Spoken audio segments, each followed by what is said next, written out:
Hello everyone, welcome to mobile bus. আজকে আমি কথা বলবো মোটরোলার নতুন একটি স্মার্টফোন মোটরোলা অ্যাডজ 40 এই স্মার্টফোনটি নিয়ে। এই স্মার্টফোনটিতে বেশ ভালো কিছু অফার করেছে, ভালো চিপসেট, ভালো ডিসপ্লে এবং ভালো পারফরমেন্স অপশন, ভালো সেলফি ক্যামেরাও ইউজ করা হয়েছে স্মার্টফোনটিতে।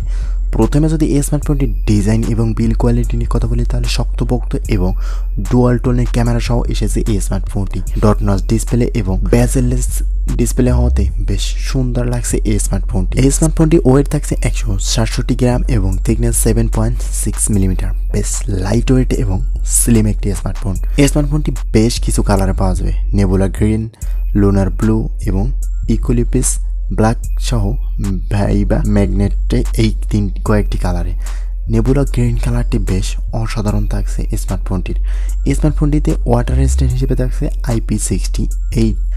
এরপরে যদি এই স্মার্টফোনটির ডিসপ্লে নিয়ে কথা বলি তাহলে ফোনটির ডিসপ্লেতে অফার করা হচ্ছে 6.55 ইঞ্চির একটি POLED 144 হার্জ HDR10+ এবং 1200 নিট পিক ব্রাইটনেসের একটি ডিসপ্লে। থাকছে 1080x2400 পিক্সেলের রেজলিউশন ডিসপ্লে।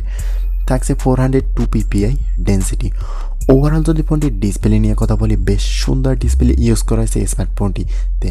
আর বাজেট অনুযায়ী স্মার্টফোনটির মূল্য প্রায় 80,000 টাকার মতন।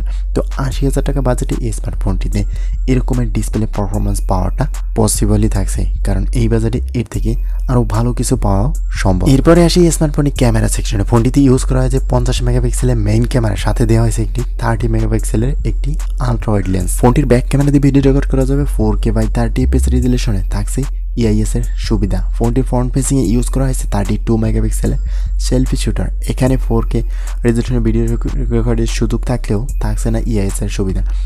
ওভারঅল যদি ফোনটির ক্যামেরা নিয়ে কথা বলি তাহলে ক্যামেরায় বেশ ভালো পারফরমেন্স পাওয়া যাবে, সুন্দর ছবি এবং ভালো ভিডিওগ্রাফির জন্য এই স্মার্টফোনটির ক্যামেরাটা যথেষ্ট। এরপরে সেই স্মার্টফোনটির পারফরমেন্স সেকশনে। ফোনটিতে ইউজ করা হয়েছে মিডিয়াটেক ডায়মেনসিটি 8020 এর 6 ন্যানোমিটার একটি চিপসেট। ফোনটিতে CPU হিসেবে থাকছে 2.6 GHz অক্টাকোর এবং GPU হিসেবে থাকছে মালি 610 MC6। ফোনটিতে র্যাম হিসেবে থাকছে 2টি ভেরিয়েন্ট, 8GB 128GB এবং 8GB 256GB।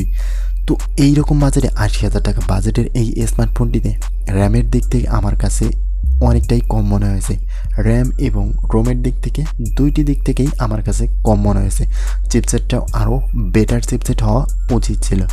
র্যামের দিক থেকে এখানে অন্তত কম করে হলেও 12GB র্যামটা প্রোভাইড করা উচিত ছিল এবং 1TB স্টোরেজ ব্যাটারি অপশন হতো। এরপরে যদি স্মার্টফোনটির ব্যাটারি সেকশন নিয়ে কথা বলি তাহলে ফোনটিতে ইউজ করা হয়েছে 4400 মিলিঅ্যাম্পিয়ারের একটি ব্যাটারি। থাকছে চার্জিং হিসেবে 68 ওয়াটের ফাস্ট চার্জিং এবং 15 ওয়াটের ওয়্যারলেস চার্জিংয়ের সুবিধা। তো ব্যাটারির দিক থেকে ব্যাটারি ছোট হলেও পাতলা ফোন হওয়াতে ব্যাটারি একটু কমতে দেওয়া হয়েছে, বাট চার্জিংয়ের দিক থেকে যথেষ্ট সাপোর্ট পাবেন। খুব রিসেন্টলি চার্জ হবে স্মার্টফোনটি এবং একদিন ইউজ করতে মোটামুটিভাবে সক্ষম হয় এই স্মার্টফোনটি। ফোনটির কানেক্টিভিটি সিস্টেমে থাকছে stereo speaker, 3.5 millimetre headphone Jack, under display fingerprint sensor, Bluetooth 5.2, USB Type-C port, wifi, dual band wifi, NFC।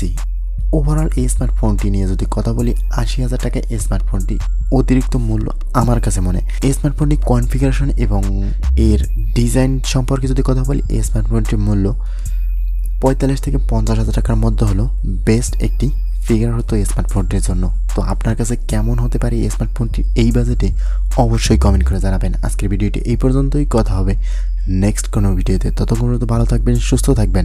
আল্লাহ হাফেজ।